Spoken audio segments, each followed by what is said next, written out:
नमस्कार दोस्तों, हमारी आज की कहानी है हादसा।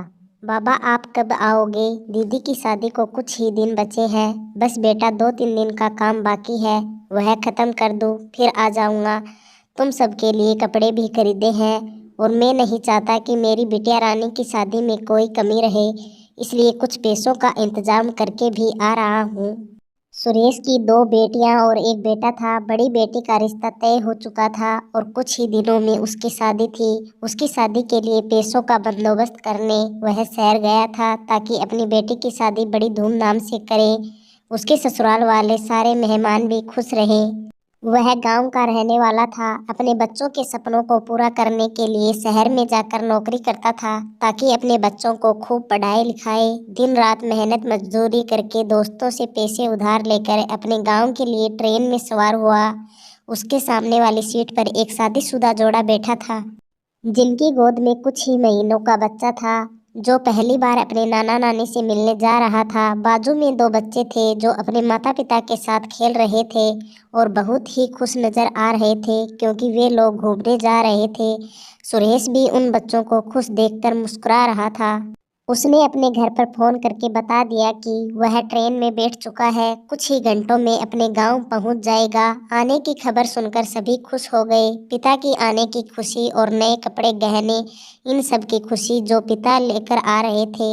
सफर लंबा था। ट्रेन में बैठे सभी यात्री एक दूसरे से अनजान थे, आपस में चीजें मिल बांटकर खा रहे थे। वह हंसते खेलते अपनी मंजिल की ओर बढ़ते जा रहे थे, आने वाले खतरे से अनजान। सुरेश को हर 2 घंटे में घर से फोन आ रहा था। उसकी बेटियां उससे पूछ रही थी कि उसने खाना खाया कि नहीं, बैठने के लिए सीट मिली, कब तक आएंगे।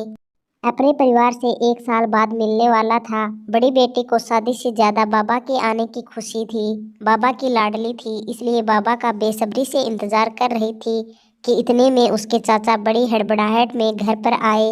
उनके चेहरे की हवाएं उड़ी हुई थी। उनको परेशान देख सभी लोगों ने पूछा, क्या हुआ?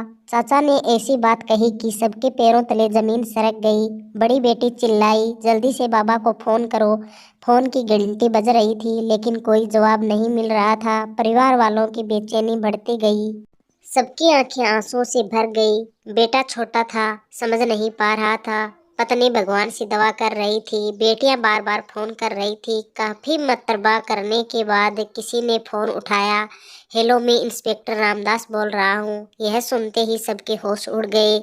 यह जिनका फोन है, क्या उनका नाम सुरेश है? बेटियों ने घबराते हुए कहा, जी जी, हमारे बाबा का फोन है। कहाँ है वो, ठीक है ना? इंस्पेक्टर ने कहा, हमें बताते हुए बहुत दुख हो रहा है कि आपके बाबा की ट्रेन दुर्घटना में मृत्यु हो गई है। मैं आपको शहर का नाम और अस्पताल का पता बताता हूँ, वहाँ आकर अपने पिता का शव ले जाना। इंस्पेक्टर ने पता नोट करा दिया। एक ही पल में सारी खुशियां बिखर गई। जिस घर में शहनाई बजने वाली थी वहां मातम पसर गया। वह ट्रेन जिसमें लोग बैठे खुश नजर आ रहे थे, हंसते मुस्कुराते हुए अपनी मंजिल की ओर बढ़ते जा रहे थे। कोई बेटी की शादी पर, तो कोई माता पिता से मिलने, तो कोई बीमार रिश्तेदार से मिलने, तो कोई बीमारी के कारण अस्पताल के लिए घर से निकला था। क्या नजारा था, दिल दहला देने वाला। किसी ने नहीं सोचा था कि मौत उनका इंतजार कर रही है।